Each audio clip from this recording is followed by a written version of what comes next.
So I think I might have finished this room now. It's had, well, I can't remember when the video was, but ages ago, remember when I was peeling this wall, all the paint fell off. I had to scrape all that paint off. I made a comment saying this wall had wallpaper on, and you can see the lines of the wallpaper. So I didn't want to sand it too much. There's loads of lumps and bumps on the wall, but if I sanded it too much, it might wreck the paper. And I didn't want to pull the paper off or steam the paper off in case the plaster fell off. Same with this wall over here. That's also got wallpaper on with lines in the wall. And I didn't want to steam it off, didn't want to sand it too much. So I did say in the video, there was lumps and bumps like on this wall, and I just couldn't be asked to do it properly, because the more I was doing it properly, the more it's getting worse, because the more you sand, things are getting worse and worse and worse. So I did say I was going to drop the standards and just paint it, just cover over the lumps and the bumps, just paint the whole thing. But what I did was, I thought the ceiling was okay, and apart from that nightmare wall, the rest of it wasn't too bad. So what I did was, I went back to bare plaster. I then filled all the holes loads of times, because I used some real thin plaster repair. I've got some real filler, and I got some shallow scratch filler. So I filled in all the gaps, because there was 2 shelves there, but they wouldn't come off the wall, because I tried to get them off the wall with a screwdriver so I could paint under it, but all the paint had stuck on the edges of the frame. So then when I pulled it, it ripped off, and also all the screw holes, they painted over the screws, so I couldn't get a screwdriver in, and then ended up rounding off the screws, and the screws are so tight it had pulled all the plaster off. So I filled the holes there, so maybe 1, 2, 3, 4, 5, 6, 7, 8 holes or maybe more there was in the wall there.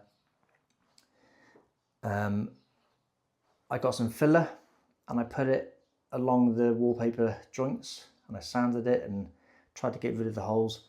I sanded only a little bit the doors and the wood, because this, it looks like floorboards someone's put in there. You can see on the side where the joins are. So I didn't bother sanding here, because this is just a rough piece of wood. I don't know if someone's had like a table or some sort of bed across there. So I painted just for now, but in the future I might take it off. But I've given it a bit of a sand. I ended up going around the whole room with a sander, but I bought a new sander. So instead of using my big, massive, powerful circular orbital sander, I bought a little smaller, like a triangle mouse sander. It's not cordless, it's not battery operated, but you can stick a hoover onto it, and then it's pretty much zero dust. So I sanded the ceiling, but then I was lazy. When I went to Berlin for the weekend, I left the paint in the roller and in the tubs. I didn't clean it all out.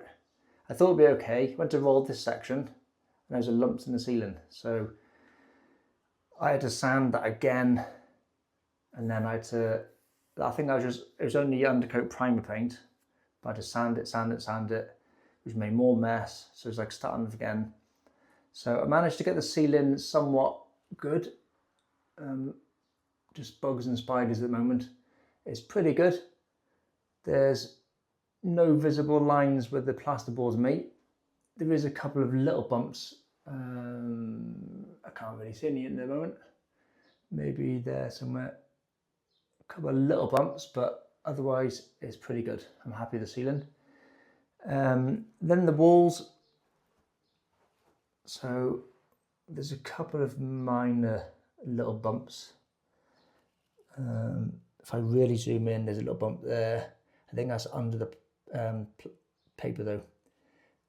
There's the paper joins. You can see them if I really look closely, but who's really going to come up?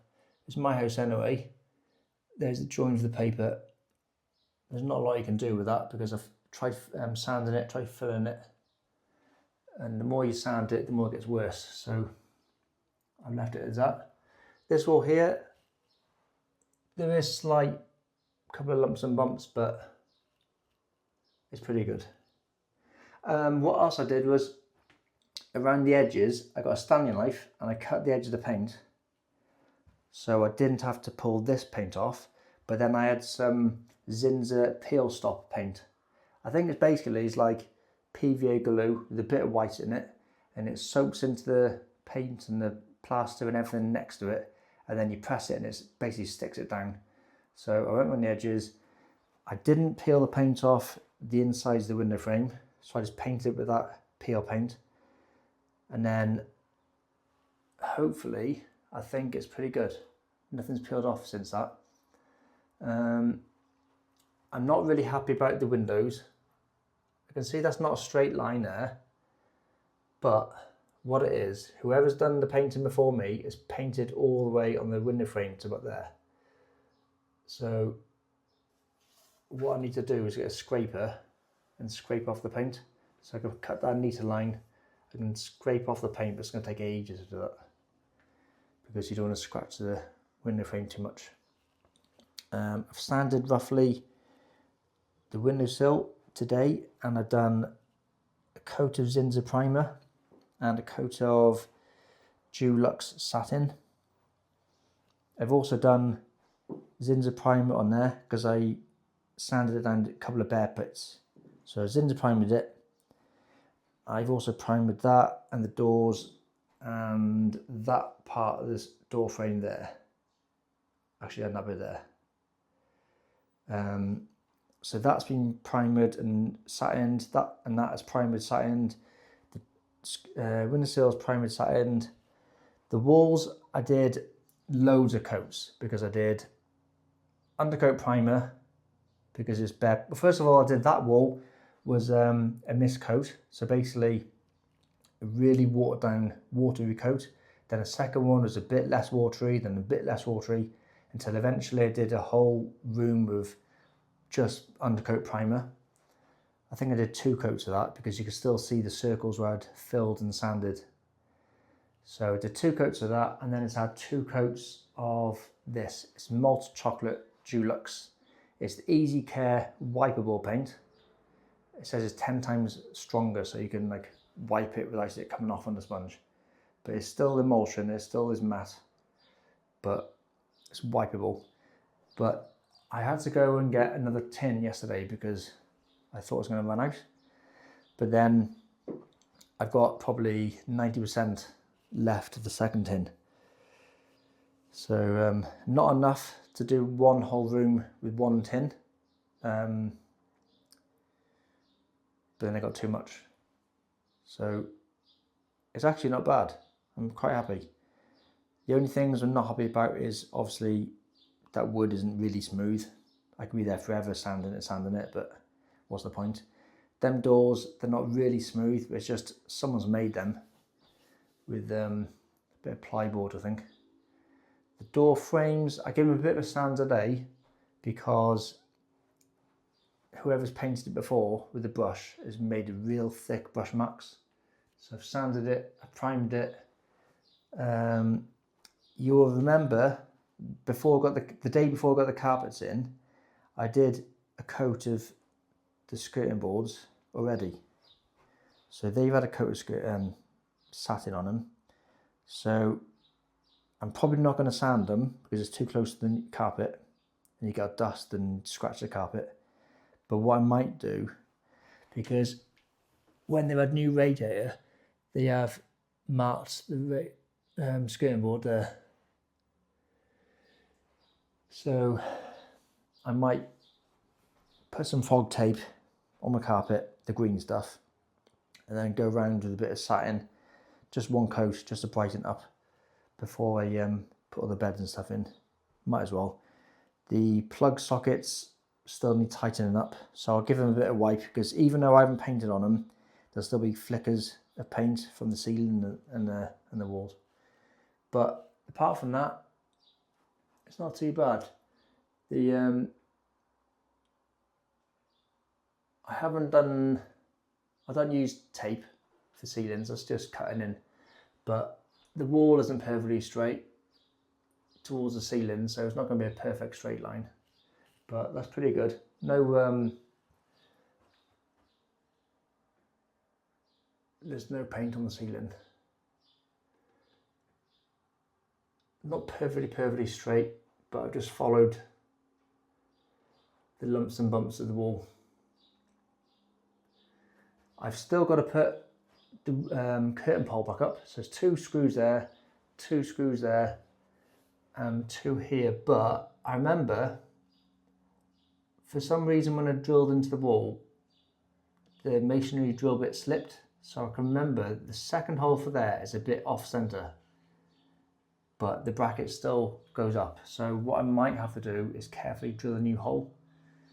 At the moment, I've still got cardboard over the windows, so I can paint it till whatever time I like, but I'll leave it on for now because I might do another coat everywhere else. But apart from that, this room's pretty finished. If I put the light on, it's quite a yellow bulb, so you can't really see, and you get a lot of shadows in them. But that was white. I did say I was going to give up and just slap the paint on, but actually I'm happy how it's turned out. Them brown door hooks don't look great. I could probably paint them white to match the door, give them a coat of primer, and then satin them if I do the door at the same time. Haven't done the door. I haven't done the window frame. I could even have to scratch some paint off, because whoever's done that is painted on the glass, so I can neaten that up. But apart from that, that's an update of my smallest room. What I might do is paint them pipes there. They look a bit of a bodge, and you can see them, and I think maybe white might look a bit better. So put some primer on them and then satin them as well. But there is going to be a bed this way, so you're not going to see that at all. But whoever buys it next might see it. So that's it. One room finished, done.